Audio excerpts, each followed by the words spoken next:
పిల్లని చెయ్యి పట్టాలని నల్లని సీకట్లో ఒకదాన్నే కూసున్న దిక్కులేని పచ్చినయ్యి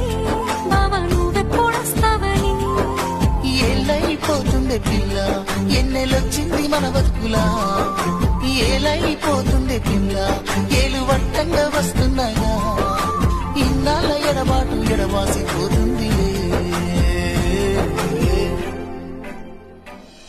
ఈ సీనయ్య గుంటున్నదే సినదారా నీ కోసము ఈ దూరాన్ని చెరుపుతూ తీరాల తగిలింది అందాల ఈ మానము